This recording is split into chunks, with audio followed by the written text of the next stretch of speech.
የሙሐመድ ሱና በማለት ስንት ህፃናቶች ከትምህርት ገበታቸው ተፈናቀሉ? ስንትስ ህፃናቶች በአለድሜ ጋብቻ ስቃያቸውንና መከራቸውን የሚያዩ ህፃናቶች አሉ? ዝንጀሮ የራሷ መላጣ አይታያትም እንዲል ተረቱ ይህ ወገናችን የቤተ ክርስቲያኗን ተግባር ወደ ነቢያችን በማላከክ ሲናገር እንሰማለን። ቀጥሎ በመናያቸው የተለያዩ ቪዲዮዎች በሺዎች ከሚቆጠሩ ህፃናት መካከል ቢያንስ 5ቱን ብቻ መርጠን በቤተ ክርስቲያን የተክሊል ስርዓት ቄሶች ባሉበት ህገወጥ ጋብቻ ሲፈጸምባቸው እናያለን። ብዙዎቹ ከ10 ዓመት በታች ሲሆኑ እነዚህ ህፃናት በጋብቻው ምክንያት ትምህርታቸውን እንዳቋረጡ ሲናገሩም ይደመጣሉ። የሚያስገርመው ይህንን ነገር የሚፈጽሙት ራሳቸው የቤተ ክርስቲያን ዲያቆናት መሆናቸውን ደግሞ አያይዘው ይናገራሉ። እስኪ አንዴ ሁላችንም አይተን እንመለስ። Officially, the church only sanctions marriage over the legal age of 15.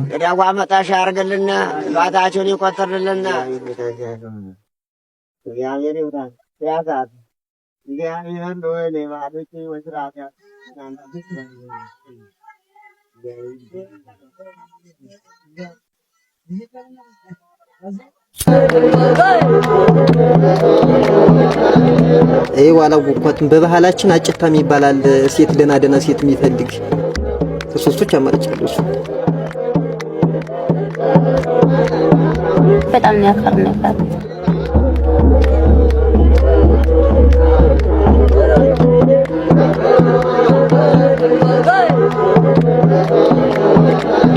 በዲቁና ሙያ ነው በቄስ ማገለግል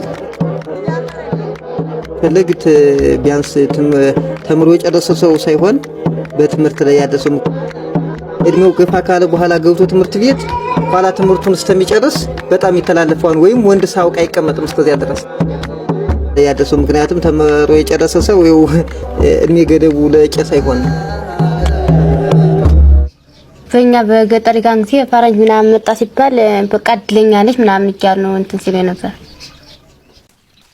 በዲቁና ሙያ ነው በቄስ ማገለግል። ግን ተጓዳኝ ስራዬ የግብርና ስራ። አዲስ በቃሉ 11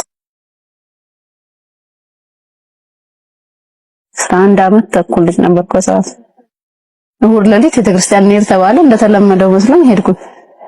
ከዛን እዛ ልብስ ምናምን እንትን ብለው እንደዚህ በይ እንደዛ በይ።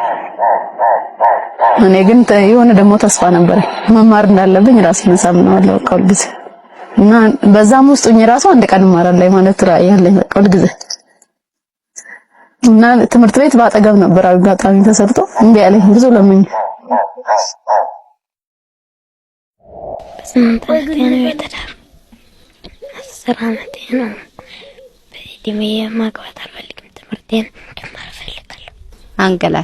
ተንገላትቼ ነበር ይደበደኛ እንጂ ማለት ነው። ግብረ ስጋ ግንኙነት ሲባል አላውቅም እኔ ዛን ጊዜ እንዴት እንደሆነ አላውቅም። እሱ እኔ 7 ዓመት ሰው እሱ 16 ዓመት ነው እንዴ ሆኖታል 7 ዓመት ግን ዛን ጊዜ እንዴት ይሁን አላውቅም። ትዳርና ሲባል እኔ ልብስና ልስሻሉና ወሰዱ ይገበያ ዋት ነሳ ተደገሰ ወላ ደገስ ነው የተቀመጨው ጃስታል ወና ተቀመጥኩኝ አላህርናን ምሸት ወደዚያ ስነድ ፈረስ ነው ፈረስ አይሆልኝም አዝሎ ነው ወሰዱኝ። ልጥፋስል ሲደበደበኝ ምን ሲለኝ አማቴቱ ደግሞ ምን አበሻ አብረሽ ማተኝ ስትለኝ እየተነሳው በጎቶን በዳሪው ስወጣ ተጫጉሎም እንደውም ወጥቼ ሲመታ ጊዜ ጠፍቼ ጀነዋል።